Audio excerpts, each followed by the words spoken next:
Part 15. The little mute's life was stolen, and the wealthy boss comes to spoil him. Author, do you want to eat rabbit head? Chapter 141. Fu Wenzi's sleep has always been very light. The moment Tang Wan made a sound, he woke up. At the same time, Lu Lin, who was lying next to Tang Wan, also woke up. Lu Lin's first reaction was to put his hand on Tang Wan's forehead. Fortunately, the fever is gone. Tang Wan blinked his eyes and his reaction was a little slow. She didn't even know she was sick. No wonder I feel so uncomfortable. Tang Wan thought as he raised his hand, trying to sign. However, Fu Wenzi on the side quickly pushed Tang Wan's hand back. He also said, "Be careful of catching a cold." Lu Lin had a very ugly expression on his face. He stretched out his hand and poked Tang Wan on the head, and said angrily, "You really like the dead faces of Grandma Si and Si so much. They have tormented you twice." Tang Wan lowered his head and said nothing. And Lu Lin felt sorry for the Zay who was brought home by him. "I finally gained some weight, but now that I cry, my body is no longer good." The body, which was originally depleted due to the tortures suffered in the past, is now weak due to inner depression. But Lu Lin was still thinking about it. Don't go to C's house next time, they only care about the results and don't care about the process. I'll tell Grandma Si, don't listen to them every time.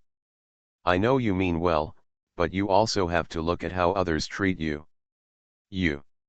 Lu Lin looked at Tang Wan's still pale face and sighed, "Can you think about yourself?" Tang Wan blinked, then quickly reached out and took Lu Lin's hand, shaking it slightly. Like being coquettish. Lu Lin's voice was deliberately loud. He knew that the Si family members were standing at the door, waiting to make amends. Grandma Si probably didn't know Si's plan. This incident can be regarded as a plot against her by her son. But it can't be like this every time. Who can bear to have a little kid like Tang Wan cry until he faints from time to time? This is the little cub that I plan to raise for the rest of my life. She is his sister. But Lu Lin was not prepared to say these words to Tang Wan. During this period, he also discovered that Tang Wan, a little kid, was not only easily moved, but also easily kidnapped by his own morals. When people treat her well, she has to take something out of herself. Don't she feel that she deserves to be treated well? Thinking of this, Lu Lin felt his heart ached. Purely pure.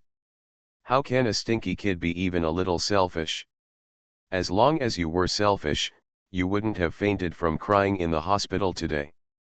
However, as soon as Tang Wan coaxed him, he lost much energy. He just felt sorry for Tang Wan and didn't want Tang Wan's kindness to be let down. She has been let down too many times. Tang Wan saw that Lu Lin stopped talking and didn't ask anyone to open the door, so she whispered, "Ah. It's just that the voice is very hoarse, and you can tell that you are not yet cured of your illness." Lu Lin poked Tang Wan's head angrily and said, Okay, I understand, I won't say anything anymore. Anyway, I won't be allowed to go next time." Tang Wan just blinked and did not give Lu Lin a definite answer. Lu Lin understood. While waving to the bodyguards around him to open the door, he whispered to Tang Wan, "I'll ask Lu Ziyi to follow you next time. Then you won't be able to go anywhere." It was rare that Lu Lin's words were childish.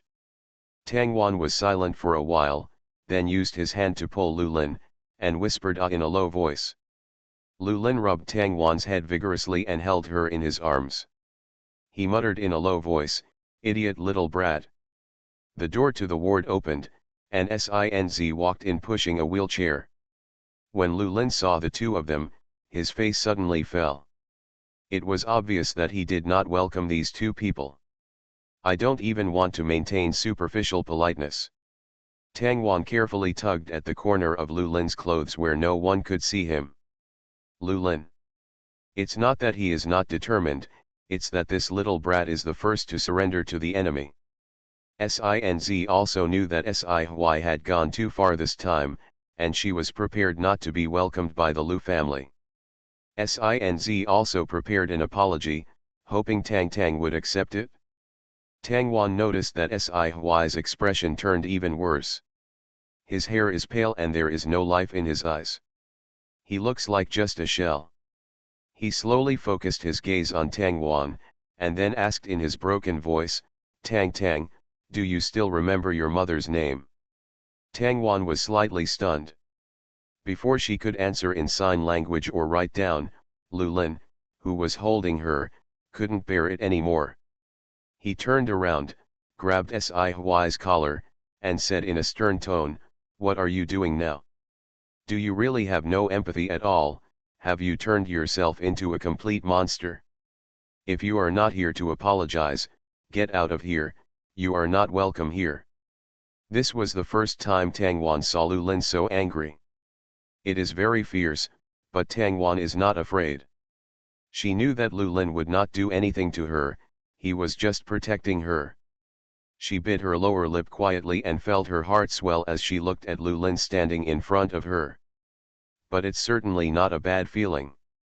Sinz didn't expect that the first thing Siy did when she came here was to ask Tang Wan this question. She almost wanted to beat him up. Haven't you seen how miserable a kid is? He even stabbed people in their wounds. However, Siy didn't want an answer. He is not willing to give in, he is really not willing to give in. The person he loves the most has been gone for 7 or 8 years. She has changed her name and surname, and he doesn't even know where she has gone. He finally saw a child who looked like his lover. He really couldn't turn a blind eye or do nothing. He is also a human being. He will also be heartbroken. Tang Wan looked into Siy's eyes and nodded. Picked up a piece of paper and raised his hand tremblingly. There was a needle hole on it, where the infusion had just been completed. She picked up the pen and wrote on it. Her name is Tang Na. Tang Na, Siy repeated the name before being thrown back into the wheelchair by Lu Lin. Is not the name of his lover. Tang Wan felt a little uncomfortable when he saw that Siy's eyes were dull and he was in a bad state. So he wrote again. Uncle, are you looking for someone? Siy looked at the questions written by Tang Wan and took a deep breath, as if suppressing the sadness in his heart. His voice was hoarse, he avoided Tang Wan's eyes and said, I'm looking for someone with no traces. People without traces? But as long as people exist, they will leave traces. Tang Wan didn't understand why Siy said such a thing, but she wisely didn't ask further. Because it seemed that Uncle Siwei really had no desire to live. He seemed to be dying. He seemed to be standing on the edge of a cliff, and all he needed to do was let go. It will fall down. Thanks Jinziwenzi's Habayazai for the reward, I love you so much. Thanks to Yun Zhao and Sad Yanjao for their monthly votes. Good night everyone, I changed my design to another company, KK. I was so angry that it took me 3 days. The little mute's life was stolen, and the wealthy boss comes to spoil him. Author, do you want to eat rabbit head? Chapter 142. Chapter 142 The Decaying Flower. Some people are alive, but they are already dead. Tang Wan is so young that she doesn't even know that people have a profound emotion called love. Family affection is what Tang Wan wants most at the moment, followed by the friendship between children. As for love, for Tang Wan, who is only 6 years old, it is really too far. She can't understand love, but she can feel Siy's vitality like stagnant water. Tang Wan was a little curious. Who is Uncle Siy's lover? She must be a very good person to make Uncle Siy miss her so much. Seeing that Siy didn't resist him, Lu Lin let go of his hand in disgust and looked at Siy with unconcealable contempt. Look at what you look like now, there is still a little bit of what you were like before. You are the only one in the Si family, and Aunt Si has only one son. How sad it should be for her to be like this. Sinz never expected that Lulin, who had always been lawless, would say such a thing. After all, in her eyes, children like Lulin are still very young. But the years are growing silently. I don't know when, they suddenly became taller and grew up. Sinz looked at Si, who said nothing, with some pain in his beautiful eyes. She knew that her son was actually just living by chance. He hopes his lover is still alive. So I tried my best to find traces of the child. For more than 2,000 days and nights, not only Si suffered, Sinz also suffered. They look like they are whole, but in reality they are broken. Tangwan tilted his head, looked at Si, who had no light in his eyes, stretched out his hand and waved it in front of his eyes. In the end, only Fu Wenzi held Tangwan's hand and put Tangwan's cold little hand back into the quilt. At some point a dark cloud passed outside the window, completely blocking the bright sunshine, making it so dense that it made people breathless. The humid air is spreading, like a pain that has lasted for years, giving birth to pain that grows from the bone marrow. In a daze, at this moment, Tangwan suddenly understood the meaning of Si's love. If you have it, it is a complete soul and a complete life. But if it is lost, it is extreme pain. It is half a soul lost, it is the rest of life in pain. He struggled day by day with the end in sight. After staying in the hospital for a few days, Tangwan and Si were discharged together. Si looked like before again, pale all over, with no color on his face, and a pair of glasses hanging on the bridge of his nose, which looked a little inhumane. It seemed that the crazy Si he saw before was not him. Tangwan just glanced at it and then looked away. The soul that lost its lover is just hiding. Hiding under this rotten body, wanting to drown. The school attaches great importance to the spring flower party and carefully chooses a day with the best weather. Tangwan calculated the time and found that there was still more than a month left until the official start. There is plenty of time. Ji Helen on the side was a little curious about what Tangwan was writing and stretched his neck to take a peek. However, he had just made such an action when Tangwan discovered him. There was no anger on Tangwan's face, but his black eyes kept looking at Ji Helen. Ji Helen turned his head sarcastically and said stiffly, "If you don't want to watch it, I won't watch it. If you are stingy, please beg me to watch it, but I won't even watch it." As he spoke, he stretched out his foot and kicked the stool at the table in front of Tangwan. His tone was a little lazy. "Gong Xiao, where is my breakfast?" Tangwan didn't know what agreement they had reached. It seemed that after Gong Xiao came back to school, Ji Helen's attitude towards her became very bad. Gong Xiao did not move, as if silently resisting. Tangwan looked at Ji Helen and frowned suddenly, looking particularly bored. "I'm talking to you." His voice became louder unconsciously. The classmates in the class also subconsciously restrained their voices, for fear of causing Ji Helen's dissatisfaction. Tangwan saw Ji Helen kicking Gong Xiao's bench again, and reached out his hand to pat the back of Ji Helen's hand. Ji Helen did not expect that his desk mate, who was unwilling to pay attention to him, would take the initiative to call him. He was a little excited in his heart, but he was unwilling to lower his body too low, so he just lazily raised his eyelids and asked, "What are you doing?" But if he had a tail behind him, he would probably be wagging it uncontrollably. However, Tangwan just held up a piece of white paper with slightly sharp writing on it. "It's time to go to class." Ji Helen immediately understood what Tangwan meant. He clicked his low voice, and then retracted his actions. Finally, he came to Tangwan in a humble manner, spread his hands and said, "I'm hungry." Tangwan took out a packet of biscuits from his school bag and put it into Ji Helen's hand. She has two kinds of biscuits, one is made by herself for friends, and the other is bought for strangers. In case someone was hungry, she bought biscuits and handed them to him. She has always been like this, ready to help others, but also close to others. G. Helen didn't know this. He just shook the biscuit in his hand and looked at the logo that could be seen everywhere on the package. He felt a little irritated and said, "Why didn't you make it yourself?" "Forget it, just accept it reluctantly." Perhaps this sentence would be more convincing if he didn't put down the biscuits without pausing. Tang Wan didn't pay attention to Ji Helen's duplicity, and just watched the head teacher walk up to the stage.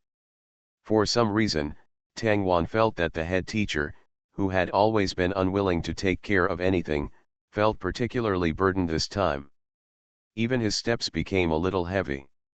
He stood on the podium, his gray hair looking particularly vicissitudes of life. The head teacher still subconsciously picked up the thermos cup on the desk and took a sip before speaking.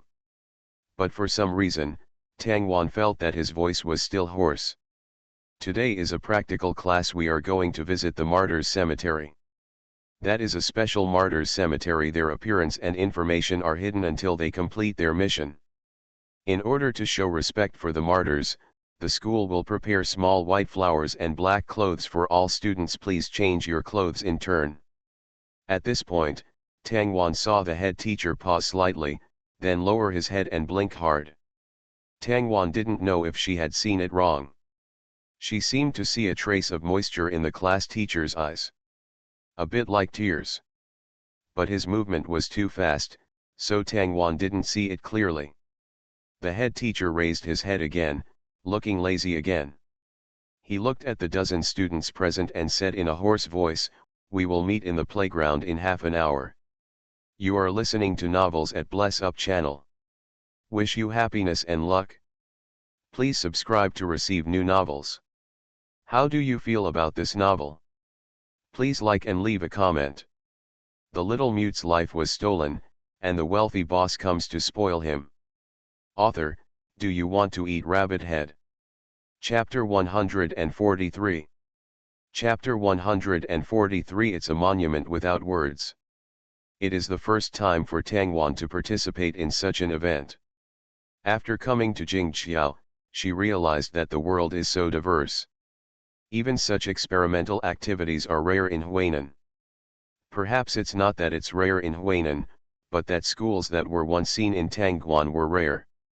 The Martyrs' Cemetery they visited was located in a relatively remote location, and the school bus drove rickettily for a long time before reaching its destination. Strangely, this Martyrs' Cemetery was built on a manor. Gong Xiao is the squad leader and walks at the front. Beside her is the timid Fu Reihan. Fu Reihan carefully pulled the hem of Gong Xiao's clothes and asked in a low voice, "Xiao Xiao, where are you?" Gong Xiao looked at the manor and felt something familiar, but he didn't know what it was. It wasn't until the class teacher called all the students together that he introduced them to the origin of this martyrs' cemetery. This used to be the Shui family's manor. Children have never heard of the Shui family. They are too young to know that this family exists. The head teacher didn't show any strange emotions because they didn't know. He just handed them a brochure and said slowly, "The Shui family has been a police officer for generations. They have let their descendants do it since a long time ago. Go join the army and defend your country in Huainan all year round. The Shui family doesn't have many people to begin with. They don't live long and are often retaliated by lawless elements. More than 20 years ago, the Shui family was burned down by a wildfire. The whole family is dead. Some people died on the job, and some were killed in revenge by bad guys. This manor is where they used to live, and now it is their cemetery. There are 11 monuments in total." None of the children could speak at this time. Looking at the lush manor, they suddenly felt a sense of sadness. Tang Wan walked out first. She looked past the first tombstone. That was a kind-looking old man. He was wearing a military uniform, with medals all over his body, and he looked ahead with kind eyes. Tang Wan moved very carefully, fearing that he would disturb the soul resting here. She looked over one by one and found that those in military uniforms had all died in Huainan. Huainan. Tang Guanhui knows the map and knows where Huainan is. It is the border of the motherland and a city with lush vegetation. It is the city most vulnerable to bad people. Finally, Tang Wan reached the last tombstone. There are no photos, no biography, and no information about this tomb. In front of the tombstone, Tang Wan also found a bouquet of flowers that had not withered. Tang Wan's pupils shrank, she knelt down and stretched out her hand to touch the bright petals. This was her mother's favorite Nanfa begonia. Who placed a bouquet of nameless crabapple flowers here? Tang Wan quickly stood up and walked around behind the tombstones. She looked forward along the tombstone, which had no information at all, and suddenly discovered a series of numbers that she had just ignored. 387012. At some point, the head teacher standing behind Tang Wan repeated the string of numbers. He saw Tang Wan staring blankly at the string of numbers before he took the initiative and said, "This is the number.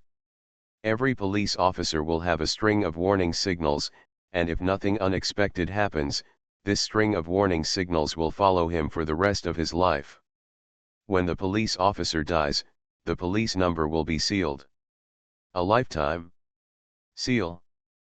But Tang Wan remembered that when he was living with his mother, there was a box that was hidden, and the password on it was the string of numbers. But the person on the tombstone is not my mother, but an uncle who has died long ago.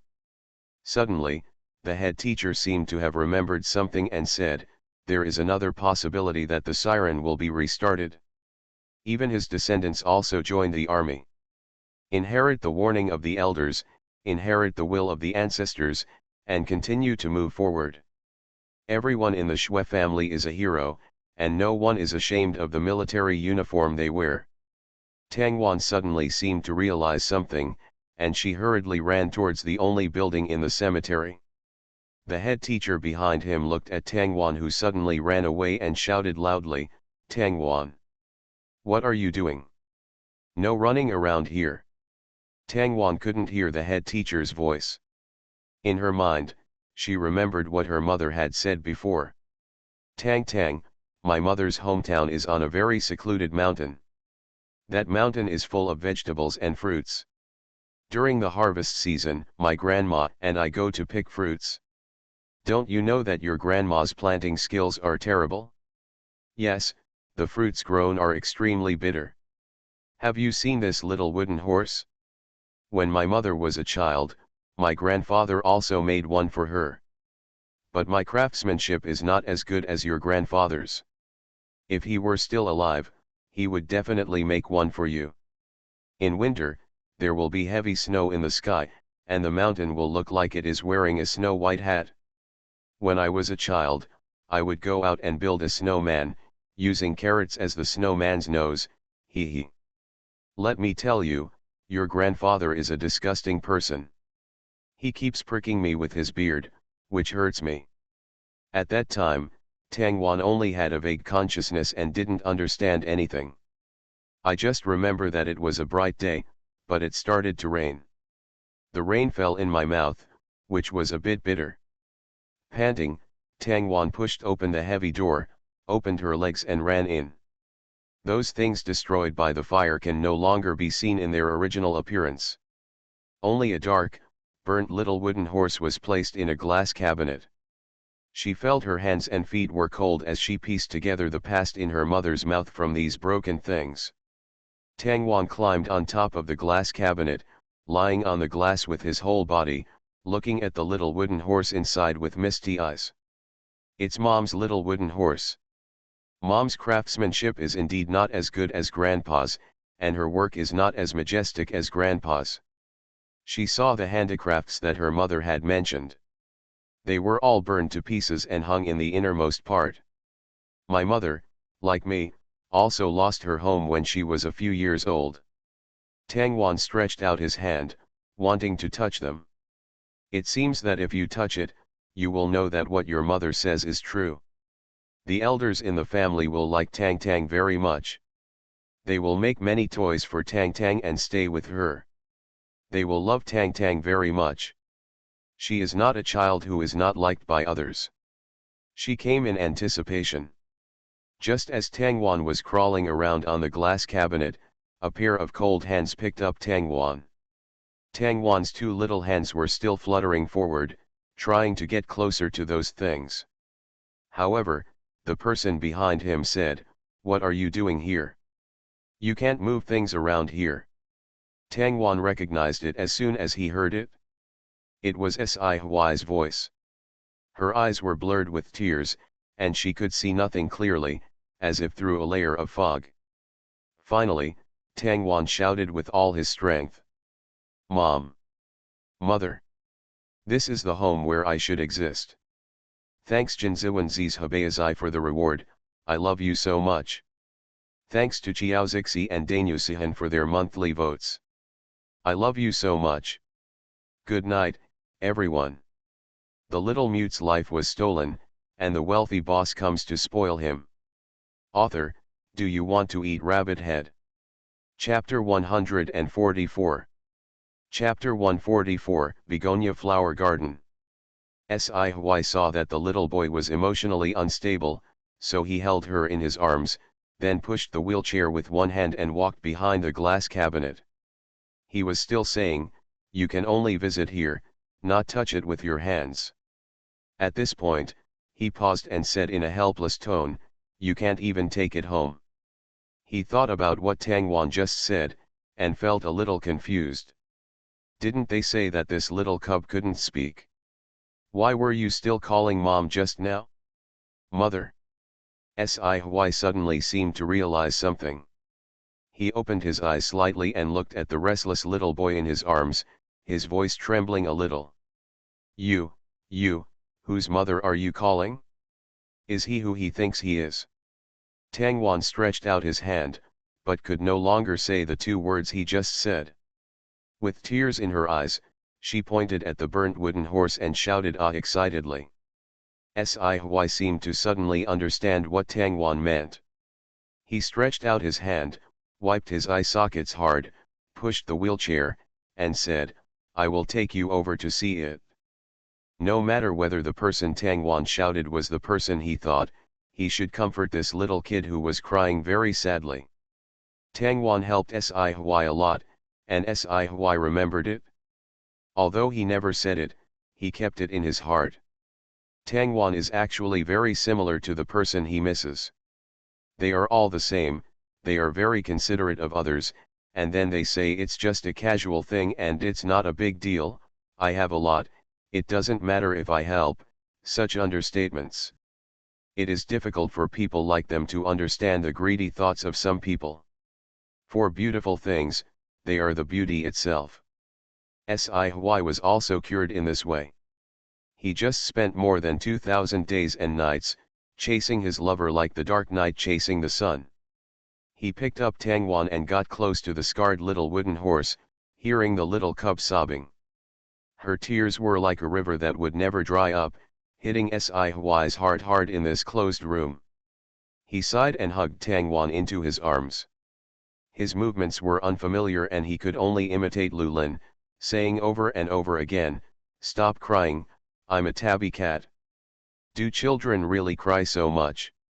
There were so many that it made him feel a little sad. The belatedly arrived head teacher looked at the two figures hugging each other and suddenly put back what he was saying. As one of the investors of this cemetery, the head teacher was also very familiar with Sci. The Sci family, like the Shui family, has a small population and is also a loyal supporter of the country. They also endured unimaginable pain. The most obvious thing is that Sci's legs were broken by the bad guys in revenge. But even so, Sci still led the Sci group to move forward. He is sitting in a wheelchair, but his soul is still unyielding. The head teacher waved to the students behind him and told them to leave, wanting Sci to enjoy the quiet time. For him, the Shui family is his second home. This is the place where he carries his memories, and his resting family members cannot be disturbed. Tang Wan didn't know how long she cried. She only knew that she was very sad. The elders she didn't have time to see rested here. She couldn't touch anything about them. All the past was dictated by her mother, and now it finally has a concrete appearance. If it were normal days, Tang Wan would definitely not cry. But she had just recovered the memory of her mother, and seeing everything in front of her, Tang Wan really couldn't bear it. She just wanted to take a short break, she just wanted to touch something with the warmth of a family member, and stay for a while in the home she could have had. It will be fine in a little while.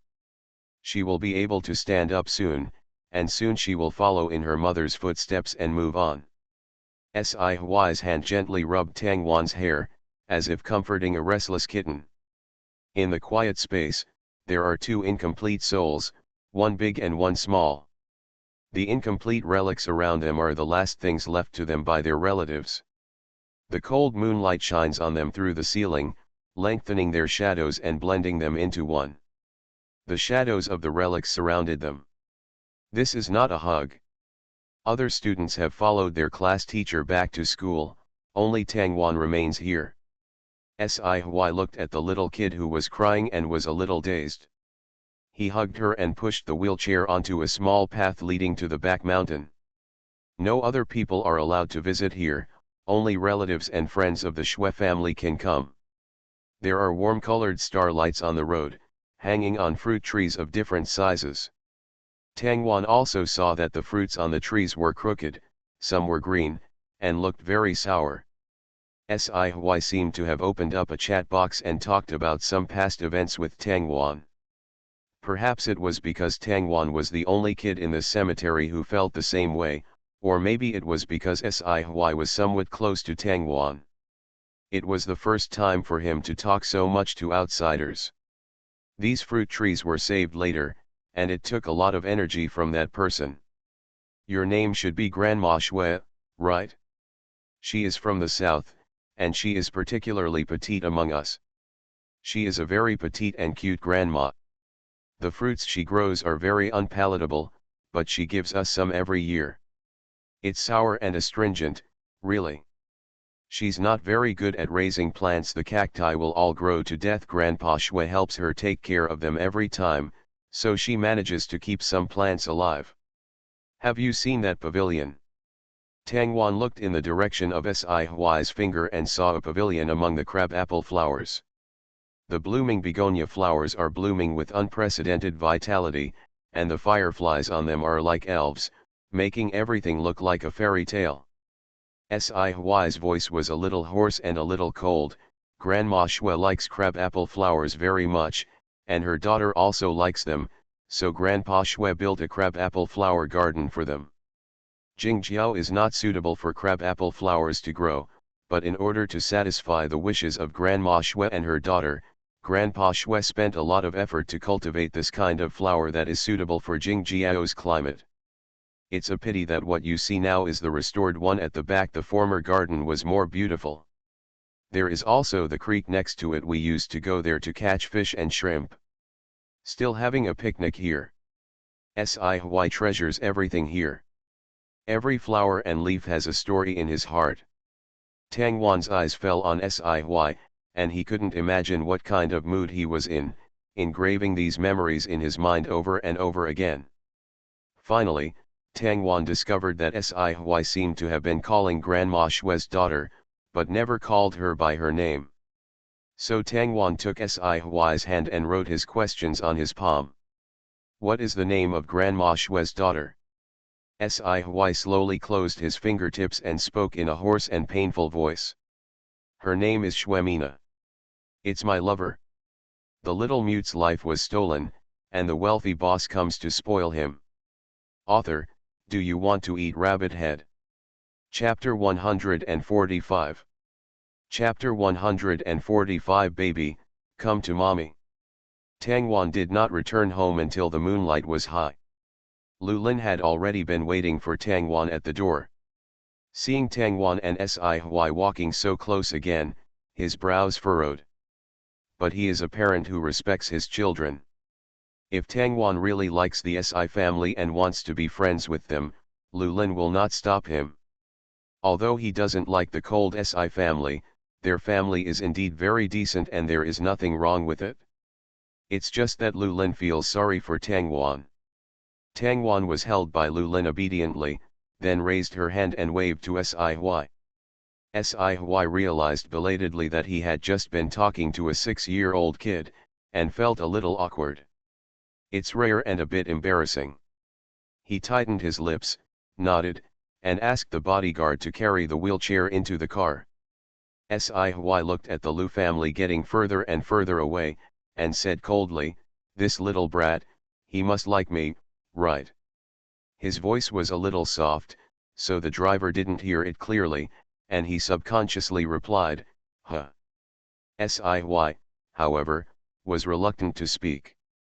"I just feel that after talking to Zaza today, he feels a lot more relaxed. It is the kind of relaxation from the soul."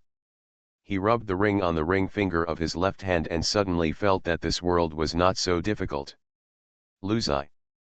Lulin looked at the little one holding his hand and said angrily, "Anyone can take you away, right?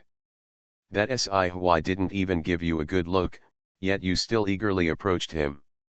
Tangwan blinked, pretending not to understand anything, and then sat obediently.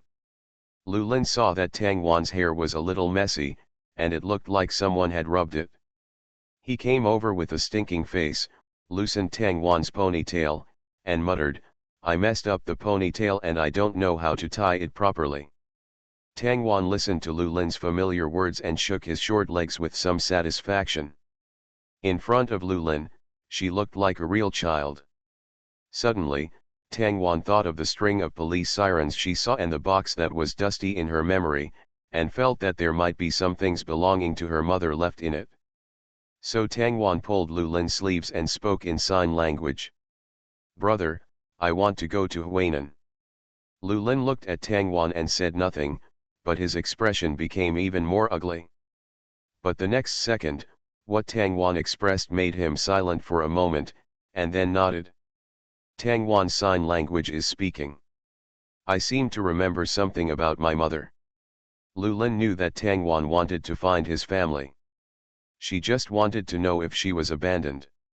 Now it seems that Tangwan knows that her mother loves her very much and left her something. Lulin touched Tangwan's head, bent down and picked Tangwan up from the sofa, saying, "I will arrange for you to go to Huainan with me tomorrow. I have to join the team tomorrow and can't accompany you anymore." Tangwan nodded obediently and did not insist on Lulin accompanying her. It was this sensible attitude that made Lulin rub Tangwan's head hard. "Why are you so sensible? Hurry up and get angry." Tangwan just stood there obediently. Lulin rubbed his head and pinched his face, and then he was hugged hard. So good. By the time Tangwan walked back to the bedroom, it was already 10 minutes later. When a child's watch makes a ding-dong sound, her guardian is sending a message.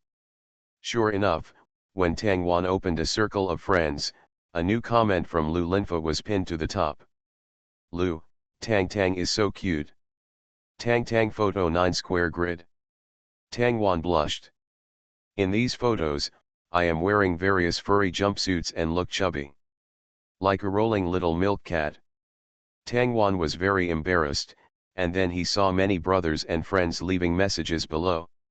"Sans Hui, send it to me, thank you, I will make a screensaver. Cute. Si, cute." Tangwan stretched out her hands and rubbed her red face, then went to the bathroom to wash up, put on her pajamas, and hid under the quilt. She opened her mouth, trying to speak again like she did today. However, this time, there was still a breathy sound in her mouth, and there was no sound. "It seems that the voices that I speak these days are all my own illusions." Tangwan retreated into the quilt with regret, hoping that next time he could make a sound smoothly. The next day, Tangwan woke up and saw a private plane parked behind the old house. Lulin watched Tangwan finish his meal and then hurriedly went out. Just before leaving, he gave Tangwan a black card and several $1,000s in cash. Having done all this, it was not enough, so he said, "If you run out of money, you must call me. The security there is not very good, so you have to go to a place with many people. Don't walk alone, be sure to have an adult by your side." Tangwan didn't think Lulin was verbose and listened honestly. Feeling a little warm. Finally, Tang Wan got on the plane and was a little surprised to see that the people on the plane were actually Sci-fi and Fu Wenzi. These two people are not people that Lu Lin likes. Tang Wan originally thought that Lu Lin would not call anyone by their name. The plane gradually took off. Fu Wenzi, who was sitting next to Tang Wan, looked at the information collected during this period and suddenly felt that the world was really small.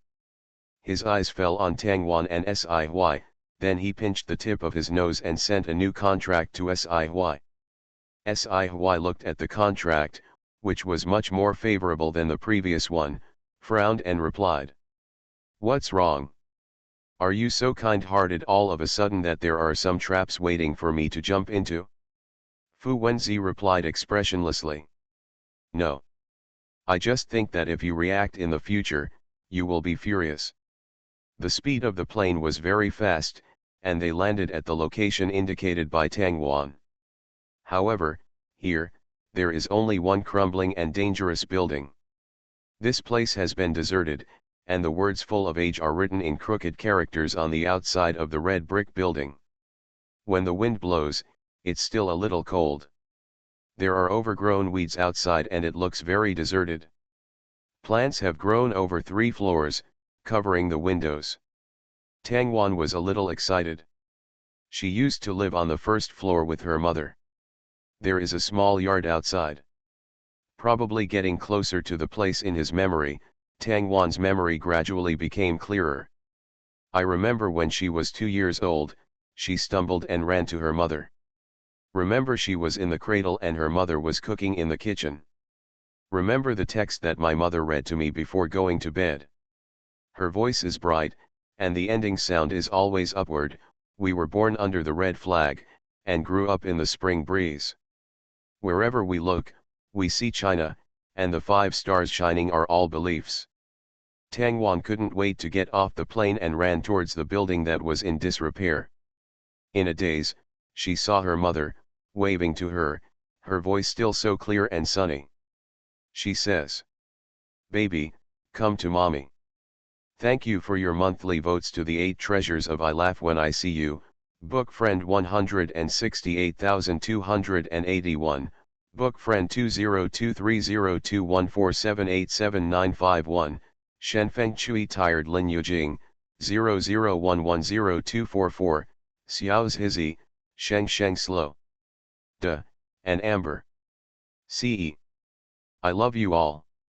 Note, we were born under the red flag and grew up in the spring breeze.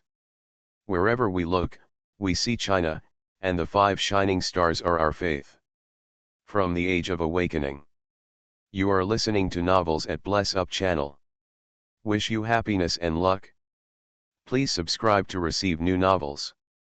How do you feel about this novel? Please like and leave a comment. The little mute's life was stolen, and the wealthy boss comes to spoil him. Author, do you want to eat rabbit head? Chapter 146. Chapter 146, Flowers fall and people die apart. Tang Wan seems to have returned to the past. But just as she was about to move her legs, she stopped again. Mother's figure began to blur and gradually dissipated in the wind. Mother is no longer here. Everything in front of me is my own imagination. Tang Wan knew this fact clearly, and yet she kept asking for the past in despair. It's just a dream and it's time to wake up. Sci-fi, who was pushing a wheelchair, followed Tang Wan. He frowned at the dangerous building in front of him and said, "Why is it so deserted? The whole building is dusty." From their perspective, they can see the entire building distribution. Shared bathrooms are on both sides of the building.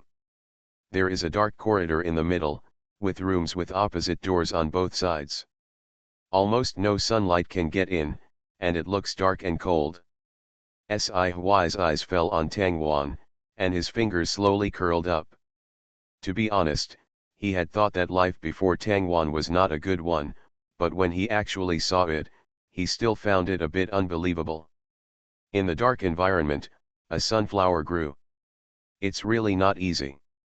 I don't know what kind of person her mother is. Only then can the night bloom vividly. Tang Wan looked up and saw the sealed doors and windows, with no way in. There is only a doorway on the first floor, which can barely pass a person. Tang Wan wanted to walk in, but Fu Wenzi held him back. She turned her head, somewhat confused. Fu Wenzi didn't miss Tang Wan's puzzled look, and didn't do anything to hide it. I need to say hello to the people over here. Tang Wan stopped in his tracks.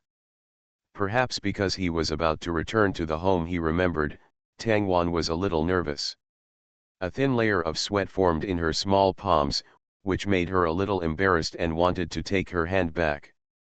However, the cold hand tightly grasped Tang Wan's little hand again. Don't let go. At this moment, an old man in security uniform ran over. He looked at Tang Wan for a moment, and then quickly looked away. With a smile on his dark face, he asked, "This place is not open to the public, can't we go in?" Sci-fi took out a permit from his ironed pocket and said, "Permission has been obtained." The security guard was stunned for a moment, then turned sideways, the key on his waist shook, and said, "Then I will lead the way for you." His eyes fell on Sci-fi, after all, he was the only adult here. However, Sci-fi shook his head, and the bodyguards who were still on the plane came down and protected the three of them, separating the security guard. The bodyguard headed by him looked almost 2 meters tall, like a hill, looking down at the security guards. The words in his mouth were very strong, "Stay away from Sir." The security guard flinched, then took a step back suddenly, looking very frightened. Tang Wan tilted his head, like a curious kitten looking at the security guard. Somewhat strange. Such an exaggerated movement does not seem like genuine fear, but rather like a performance. It's still a very poor performance. Tang Wan felt that Fu Wenzi and Sci must have seen it too. Otherwise, why would you let bodyguards stand by your side? The group of them walked into the old building, and the security guard standing behind them suddenly calmed down the emotion on his face. That honest face looked a bit sinister because of the fierce frown. He took out his mobile phone and made a call, and said to the person on the other end of the phone, "That woman's child is back. We haven't found anything left by that woman before, and this child may know it. Well, I will follow them." The security guard hung up the phone, took off his clothes, walked to the corner, and pulled out an unconscious young man.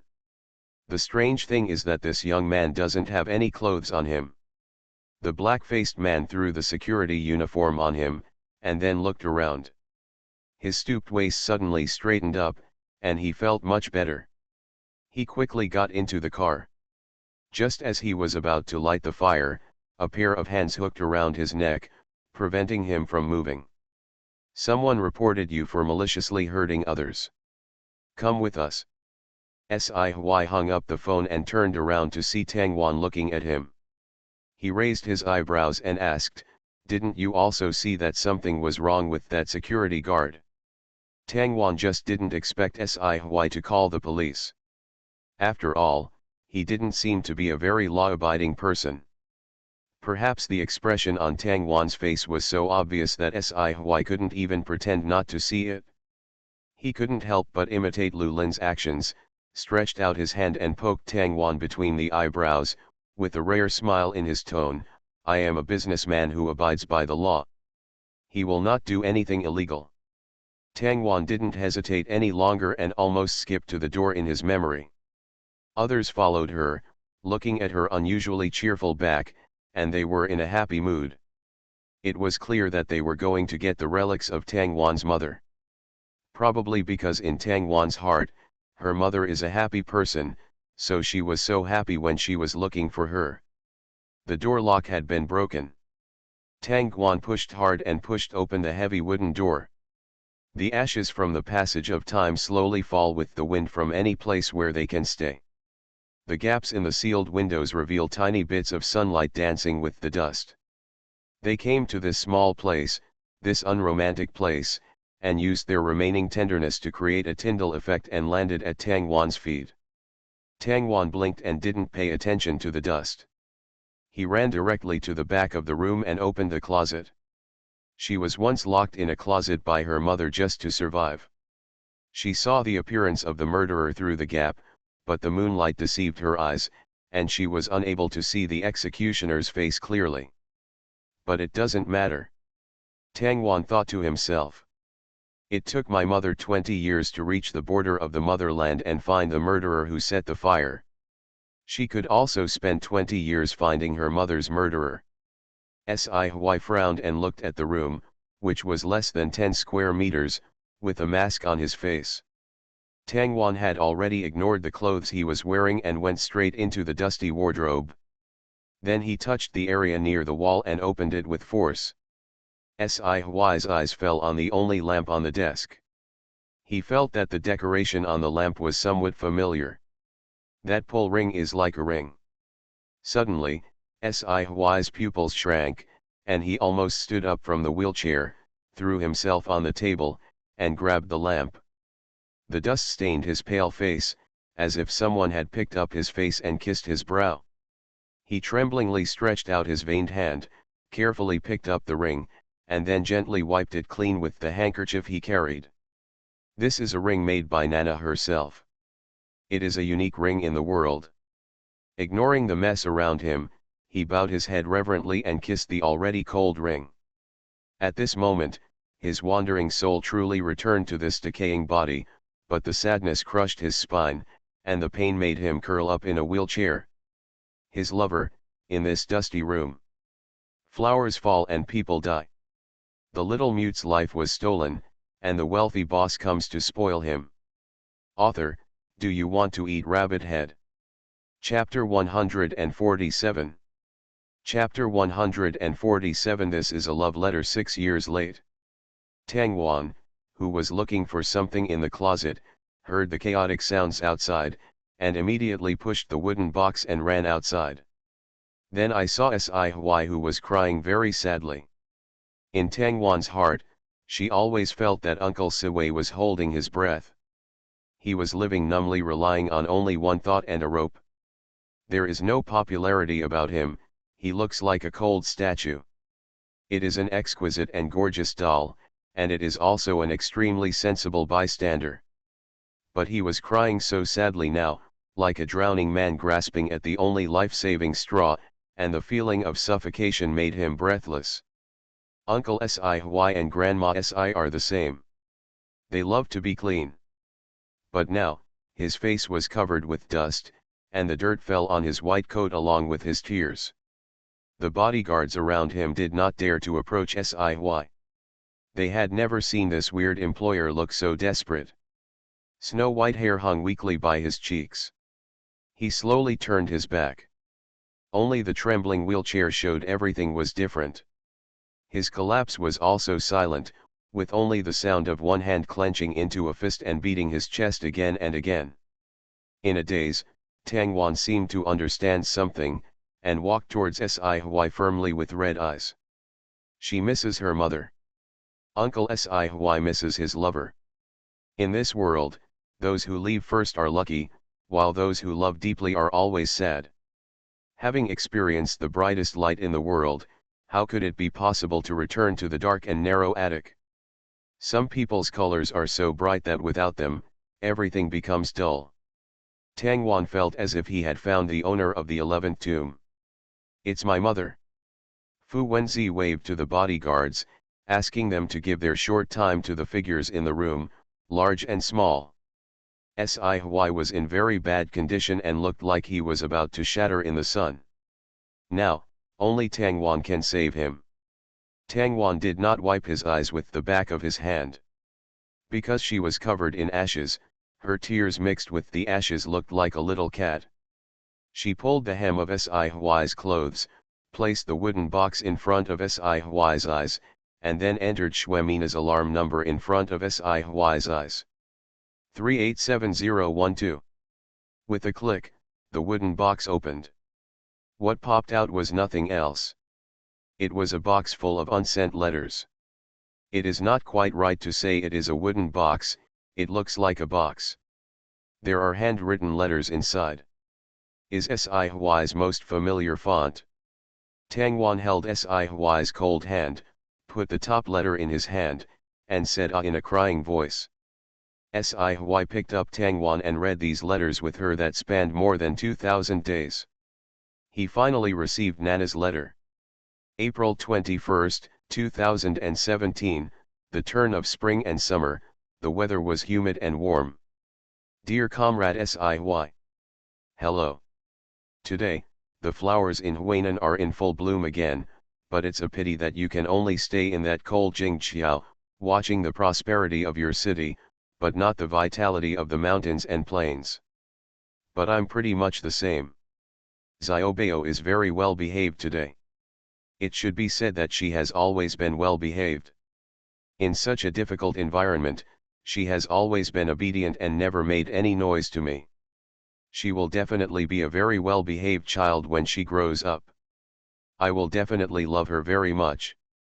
If you want to ask me, why do I use the word she next to the word, it's probably because there are too many abandoned baby girls in this place.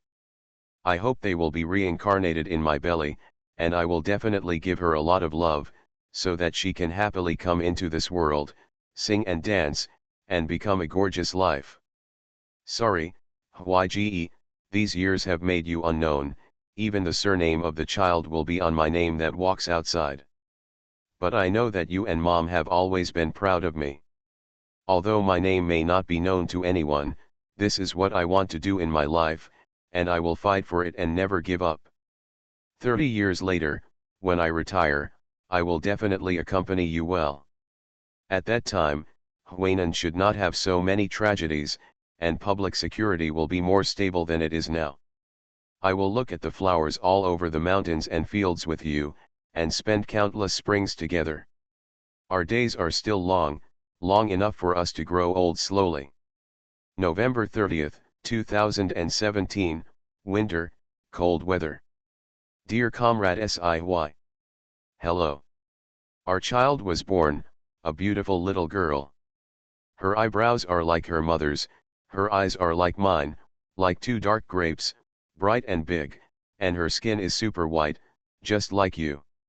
Under my guidance, she will definitely become a brave little princess. Giving birth is actually not that painful. I think I can bear it. The winter here in Huainan is not long, and it is not very cold. It must be snowing over there, but it is just frost here. It's a bit cold here. Standing on the cold mountain, you can see the lighthouse of the opposite country. I stood on the mountain, but I couldn't see Jingqiao. I won't go back for the new year this year. You and your mother will have a happy new year and wait until I come back. November 30, 2018, winter, light rain. Dear Comrade Siy. Hello. Today is Xiaobao's first birthday, I should be happy.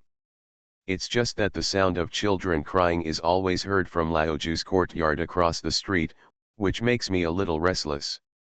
Every time at this time, Xiaobao makes a sound, as if he wants to suppress the bad sounds. She is like you, taking care of everyone without leaving a trace. But she is only 1 year old, and she cannot even take care of herself. I think you will love her too. It's a pity that I can't give you a photo or even let you meet. It's my fault, I'm sorry for you. But I have always known that someone has to do these things.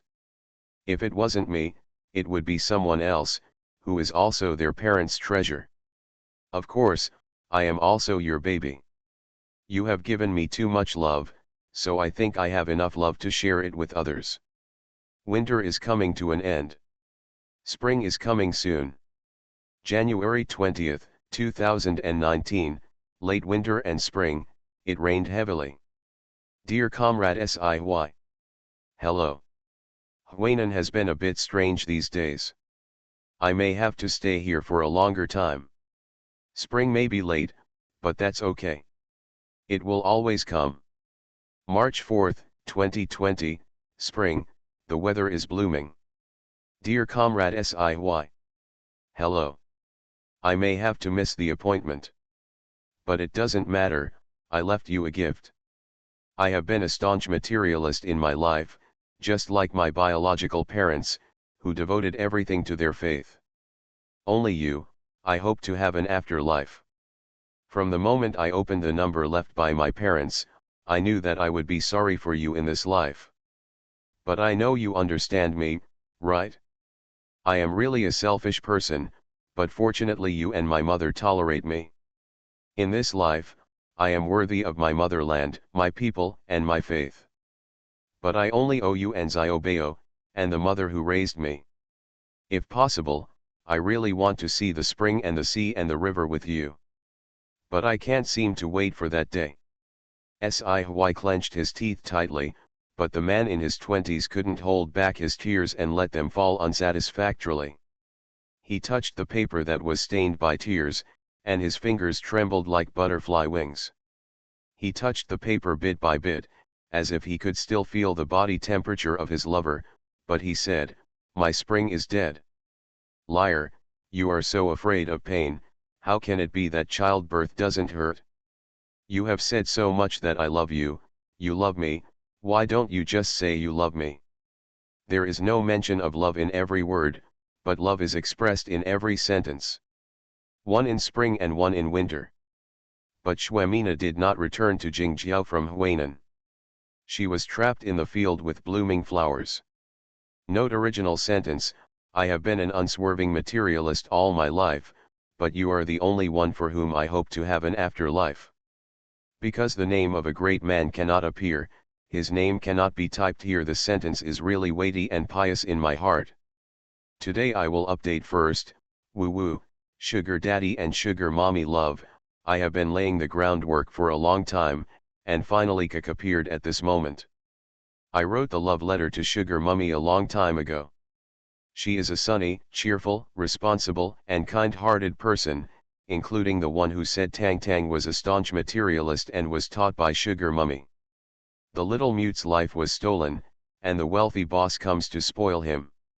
Author, do you want to eat rabbit head?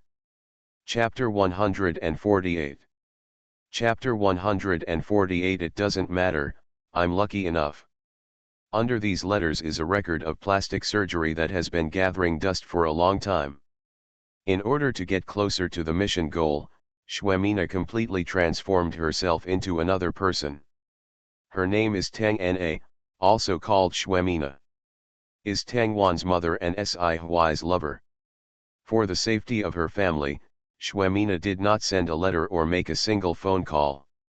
Most of the letters are soliloquy letters. In a city where you are unfamiliar with, learn their language, wear clothes similar to theirs, integrate yourself into the area, and become a qualified local. It has been more than 6 years since I left. Those beautiful words, Sci can feel her unspoken love and her determination. He carefully put the letters back into the wooden box and looked down at the little cub in his arms. Subconsciously, he wanted to put on a gentle smile. But he hadn't smiled for so long that his smile seemed forced. Especially because there was sadness in his eyes, which made people even sadder. At first glance, Sci felt that this little cub looked very much like Nana. Especially those beautiful eyes, so clear that they can see people's souls clearly. But there were too many things going on, and he gave up the idea of seeing the child again. Because he knows that his lover is always in danger, and he cannot miss her just because there is a child who looks like her. This is unfair to Nana and unfair to Tang Wan. Sci didn't know that he and Nana had a child. So by some mistake, their recognition was delayed for so much time. When Nana left Jingjiao, Sci didn't know she was pregnant. If you knew. Had she known it, Nana probably wouldn't have changed her mind. Sci has always known that a stable life must be protected by someone. Under the education of the Xue family, Nana's patriotic belief is greater than anything else. For his lover, what matters is not what she does, but what she can do. As long as there is something she can do, she will try her best to do it. Sci thought of this, stretched out his trembling hand and touched Tang Wan's head. He has heard some rumors about Tang Wan, and he also knows about Tang Wan's self-sacrifice on the show. Tang Wan inherited his qualities as a lover. It is the continuation of her life. It means doing everything you can to help those you can help. While helping the Lu family search for Tang Wan's past, he discovered that Tang Wan's past seemed to be covered by a pair of invisible hands, and nothing could be seen. But at that time, he just thought that it was probably because Tang Wan was smart enough to see their dark side. They kept silent about Tang Wan's origins and blocked all distress calls from Tang Wan. There was only one variety show. Only a variety show that connects with the outside world can allow Tang Wan to appear in front of others. If, Sci-fi means if Tang Wan was really replaced, Lu Lin did not go to the orphanage to see the candidates for the variety show in advance. Whether it was his and Nana's child, he would die helplessly in that orphanage. Like those dry bones discarded in a shabby house, or like those children who were made into weird shapes. Jingjiao and Huainan are so far away that Tang Wan may not be able to find him in his lifetime. She was so small that she had no way to escape from the closed cage, nor could she recover her memory. She could only have a nightmare in the lies spun by those people.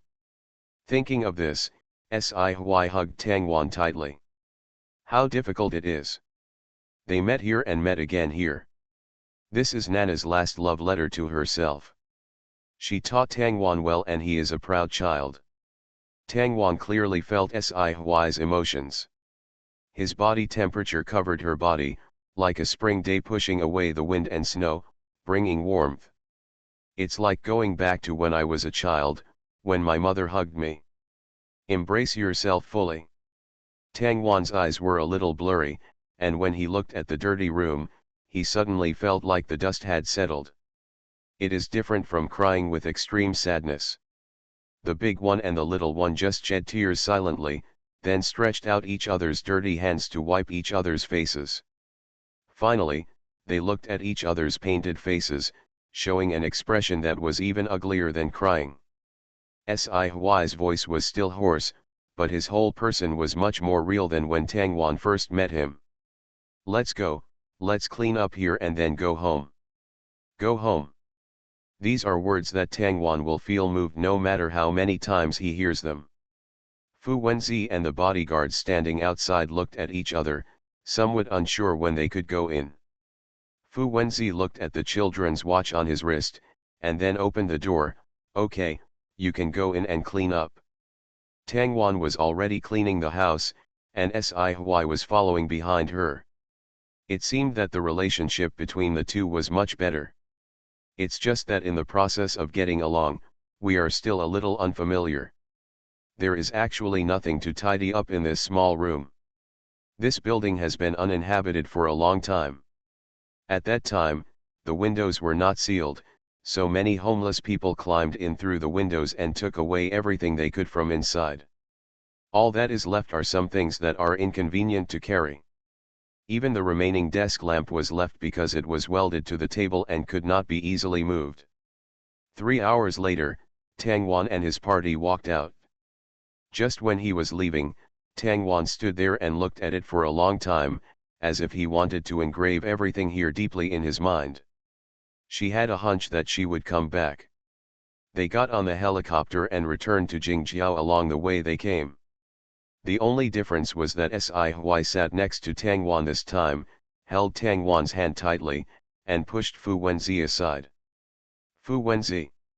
Tang Wan actually feels a bit unreal. It has actually not been half a year since I came out of Xingxin orphanage. But more things happened in these few months than in the previous years. She has a family. I also know that I am not an abandoned child. I also know that I am the continuation of my parents' love, and I am not disliked.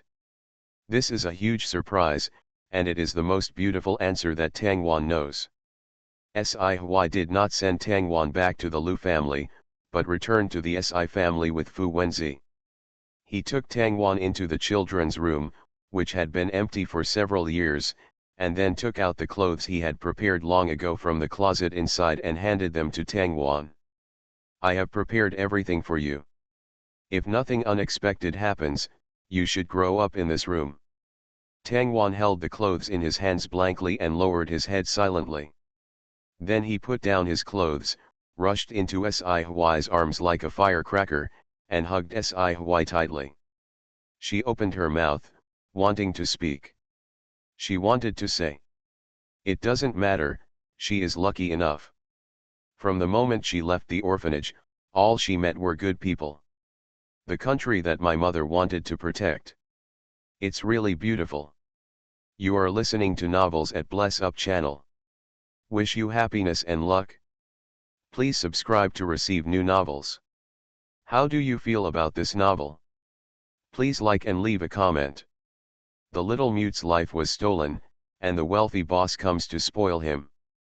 Author, do you want to eat rabbit head? Chapter 149. Chapter 149 I won't let them go. This bedroom full of childlike interest finally waited for its little owner. While Tang Wan was taking a bath, Si-Hwai did not return to his bedroom, but returned to the living room, looking at Fu Wenzi standing in the center of the living room with unkind eyes. He snorted coldly, his eyes were sharp, and the lenses on his glasses seemed to glow with a cold light. You are very brave. Fu Wenzi knew that there was no way he could avoid this matter. He didn't want to hide either. He thought that Tang Wan's identity was not simple, but he did not expect that he would be a child of the Si family. Even without a paternity test, Tang Wan's name can be rectified based on that face and Shwemina's letters. Fu Wenzi still had a smile on his face, and his tone did not change much from usual. He just said, "Uncle Si is serious, I just want to transfer to another school." Si-Hwai did not believe his lies. Fu Wenzi is a child who is already incomprehensible even before he has grown up. What will he be like when he grows up? Si-Hwai actually didn't want to care about this, but now it was obvious that he was curious about Tang Wan. And the level of curiosity is not low. Si-Hwai was a little worried about Tang Wan's safety.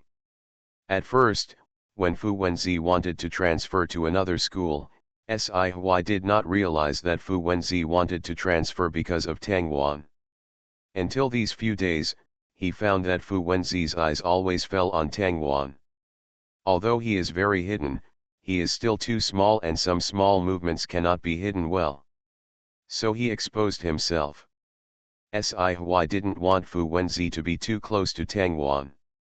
But he would not deliberately stop him, he would just beat Fu Wenzi. Si-Hwai thought of this, his eyes fell on Fu Wenzi, and his tone was heavier than ever before. "I'll say it first. No matter what your intentions are, you must never hurt other people's lives." Si-Hwai did not mention Tang Wan's name. In his heart, in addition to his own child, other children were also the treasures of his parents. Fu Wenzi is a factor that is difficult to control and can easily hurt people around him if he is not careful. Fu Wenzi raised his eyebrows. At this time, he felt that Tang Wan's family were quite similar. It is different from the Lu family, a decent family that protects shortcomings. The Si family is doing its best to protect the rights and safety of everyone. Fu Wenzi suddenly felt a little boring. It's just a pity that Tang Wan is not so simply for everyone. She just doesn't care. Fu Wenzi felt that Tang Wan was the only one who could make him have the desire to explore, but in front of Tang Wan's father, he still had to pretend.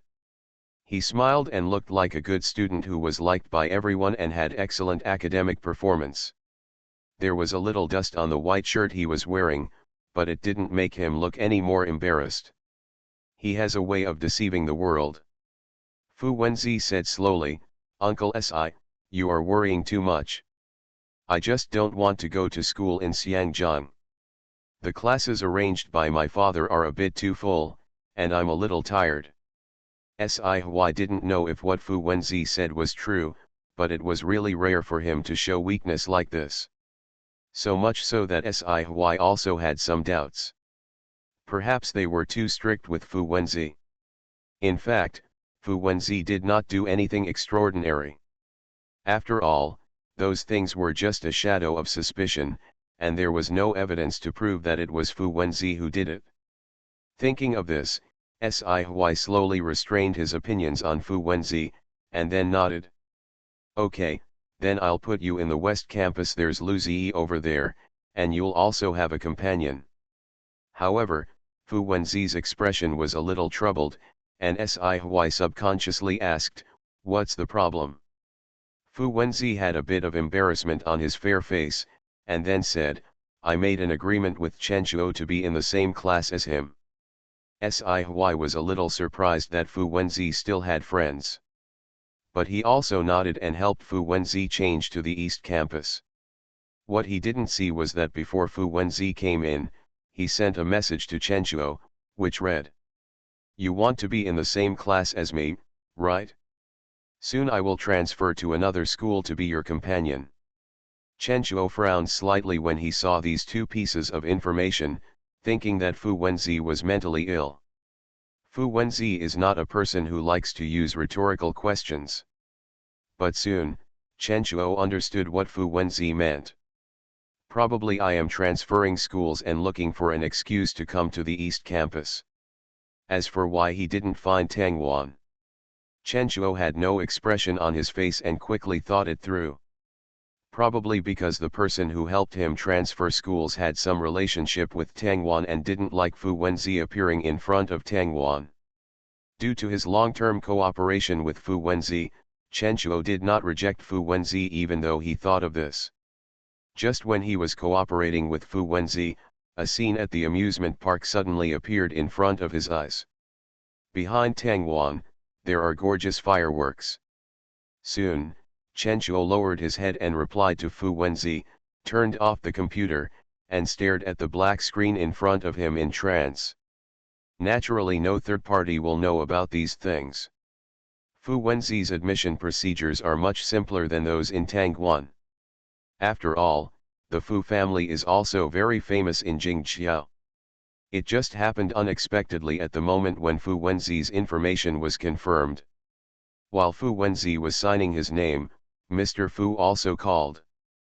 Fu Wenzi picked up the phone calmly and said, "It's late." "Mr. Fu." There was silence for a long time, and the surroundings were quiet, which sounded a bit intimidating. Only the faint sound of breathing indicates that the person opposite is still there. After a while, Mr. Fu's voice came again.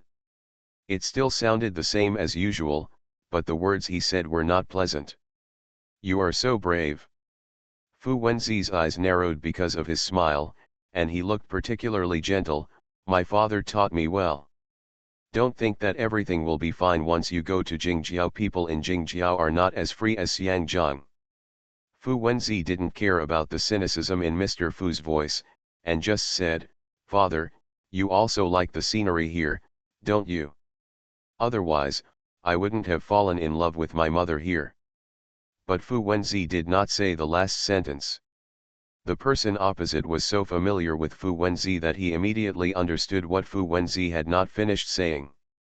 Mr. Fu was poked in the foot by Fu Wenzi and became a little angry. Then he said, "Since you want to go to your mother so much, then you go and see if she still recognizes you." Hang up the phone after saying that. Fu Wenzi looked at the darkened watch screen. There was no excessive emotion in his eyes, and he didn't seem to take this episode seriously at all.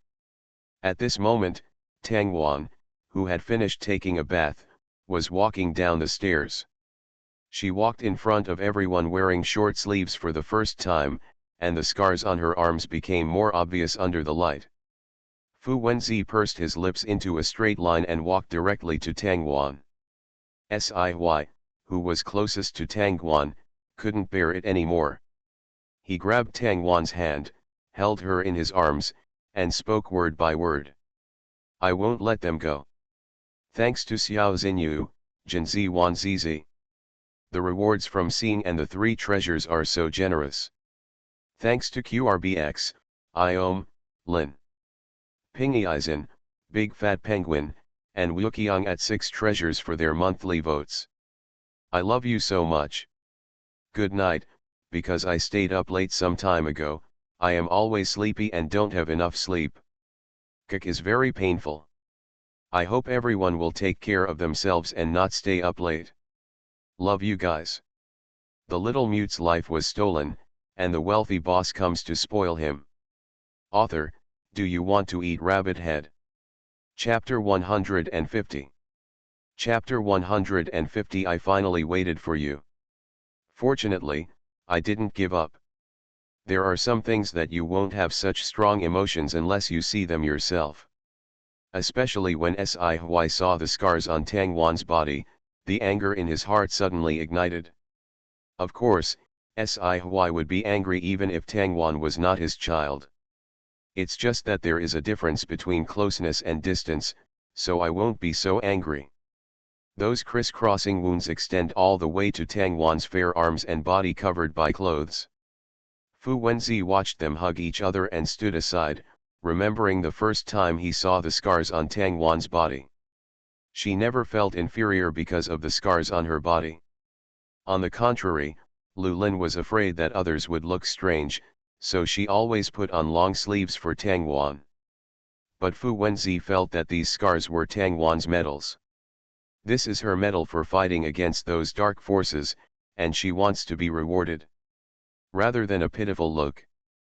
But maybe only Fu Wenzi thought so.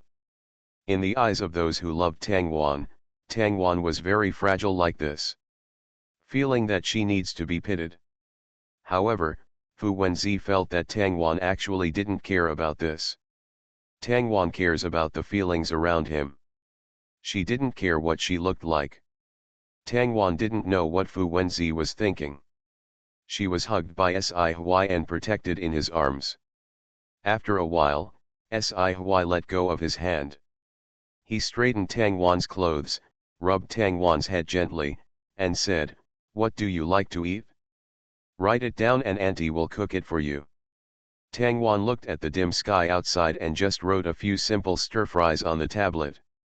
Tang Wan needs to go back early, otherwise Lu Lin will be worried.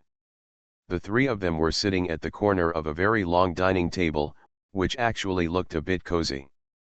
This dining table is not usually used. After all, there are only two people at home, Sci-fi and Sinz. They are very busy and often away from home, so they can't get together. On weekdays, this villa is deserted and not popular. Even though Sci-fi and Sinz were both at home, they didn't have much to say. Without the most lively person between mother and child, everything seems a little lonely. Now that Tang Wan is back, Sci-fi has some hope of survival. At least, we have to wait until Tang Wan grows up, right? This is his and Nana's child. He wanted to spend more time with Tang Tang.